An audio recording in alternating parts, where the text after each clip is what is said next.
Oh, okay.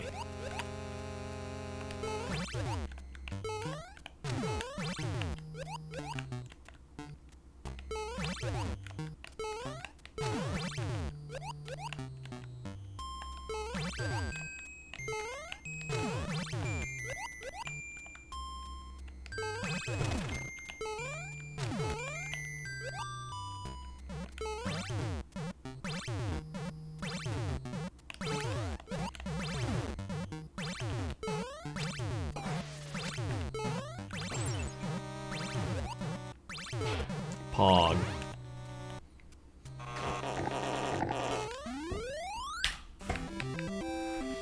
This is it, poggers.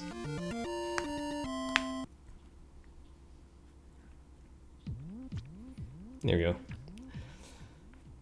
Now the level is finally up.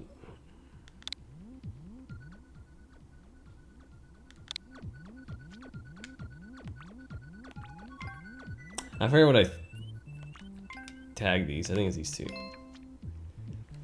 Hi, YouTube.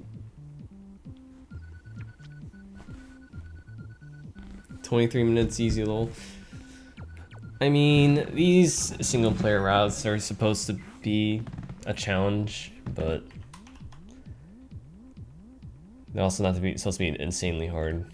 Oh, I have bra in it. BRH.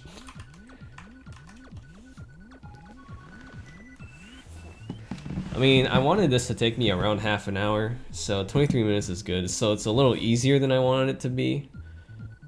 But, I mean, it's still a hard level. In terms of single player routes, this is I would say this is the second hardest. It's easier than Hit Me Up, and it's harder than I Will Survive.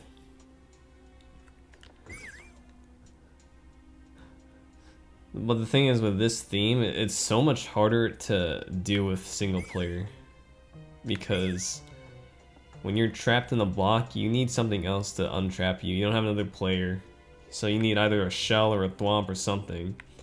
That's why the third section here is what's way harder to do.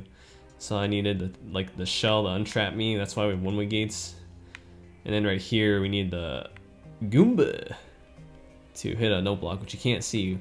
Which still sucks. I wish you could see the no block, but regardless. But yeah. So like with all my co-op levels, I have to put a single player route. Since you can't upload co-op levels with two people, you have to upload the level by yourself. So that's why these single player routes exist. And I was like, you know what? If I have to beat this level anyways, I might as well make the level resemble the co-op path. So that's why in the subworld is pretty much the same thing, except it's designed around two people. And if you haven't seen the two-player clear, it's on my YouTube. I could put a link to it, but yeah. If you thought the two-player one was, or if you thought this one was cool, the single-player, wait until you see the two-player one. The two-player, I think the two-player one's more fun, or more like impressive to look at. TBH. But I guess some people like the single player route. I don't know. I feel like the single player route's like less impressive, but it was a lot harder to design around. Like in the first section, you had to trap the other person, so instead of that, I just make you trap a shell. Right here, the shell is your buddy, and you need it to the end of that section. Yeah, everything you say will be on the YouTube VOD, so say hi to YouTube, I guess, if you missed your chance. The second section is pretty much my side in the co-op part. Like this part's like exactly the same, except for the fact that the person getting trapped is now this replacement of a Buzzy Beetle, and that's why there's these blocks, because you have to trap them, and if you don't, then the enemy dies. So I guess the Buzzy Beetle is your second player. And we have this little contraption here. This is basically forces you to hit the switch a number of times, because you can actually get by without hitting the switch. That's why we need to add these little checks. So like right here, the muncher won't fall until the switch is hit twice, which is needed to get the shell across. So that's why it forces you to hit the switch a certain amount of times. And it's especially evident in the fourth section, which is the fire bar, which is the Ferris wheel section. The Ferris wheel section is so much cooler in co-op, but this one's pretty good in single player. It's a little harder. There's no stuck action, so unfortunately you don't get stuck in a block or anything, but I try my best. And then here's like the check that makes you hit the on-off switch 8 times to activate a bomb. If I made an easy co-op levels, maybe in the future. This is our easiest co-op level, but it's still a challenge. Third section is it's alright. The third section is the first section that shows you get trapped in a block and get released by something else like a shell. So the third section is pretty cool. I'm a big fan of using the big Goomba again. We got to use the Mega Goomba. So I was very happy about that. And the last section. The last section actually worked out pretty well. I was like, how am I going to make you build a bridge without another player? So the solution is to have a switch that does it for you. Boom.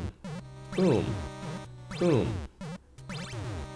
So now you don't need another player to time it for you. Now you just have to time it yourself.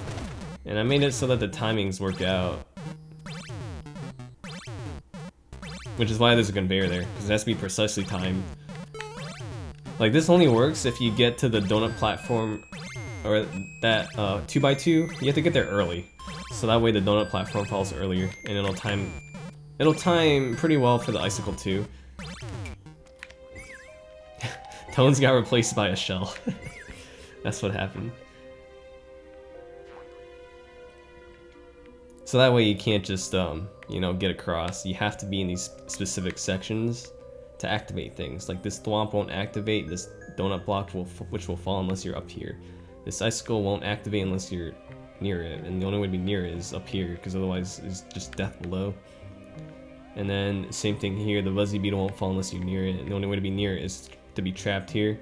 That's why it's so high in the air, so that way it doesn't fall until later, which forces you to be trapped. So these are all proximity detecting things. That's how that section works. And then here's a shellmet check, which you don't really need a shellmet check because of the clear condition. The clear condition is you have to end with a shellmet, but that's just there, I guess. And then you get the piggies. Shout out to Thab Piggy. Sorry, you can't get true ending if you do single player.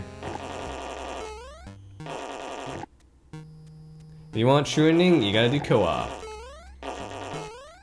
Because this level, again, was made for co-op. The single player route is just kind of like a bonus. That's why I didn't really spend too much on removing any jank or anything. I don't think this level's too janky. All I know is that this section right here, the second section, is gonna have a lot of deaths because this shell part is really precise. Like, I didn't really nerf anything. If anything, I tried to buff it as much as possible just to make the level harder. But it should still take people like an hour. The really good people, about an hour. But it doesn't really matter because no one plays these. The other level has 4 clears, so this one's probably have the same. The door at the end is... Okay, technically I didn't need a door, but I wanted the screen to stop. Like, I could have just had these connect, but... Let's put a door. Yeah, the Beast will definitely play it, and so would Chris. Those are like the only 2 people that want to beat every single one of my levels, but... With the co-op, man. It's all about the co-op. Also, again, we got rid of the multiplayer check because... Honestly... First of all, you can't even beat the co-op player the co-op path by yourself. And if you want to do the co-op or the single player section co-op mode, then you just I don't know, that's up to you. So that's why I just got rid of the check, and now you can just hold right to enter the pipe, and it's a nice quality of life option.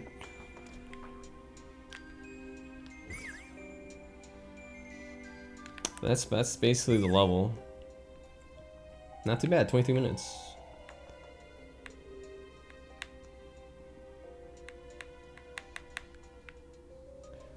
Does the clear condition change? No, the clear condition is always there. In co-op, it's a little different though, because if one person dies, you respawn with a clear condition. But since there's only one Buzzy Beetle Shelmet in each section, dying means that you'll just won't be able to beat the level. That's the only way to like bypass the way clear conditions work in co-op.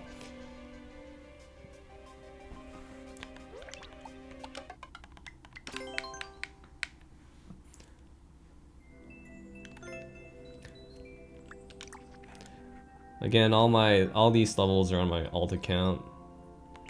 Figured it'd be best to just separate it. So like these are all like multiplayer stuff and co-op stuff.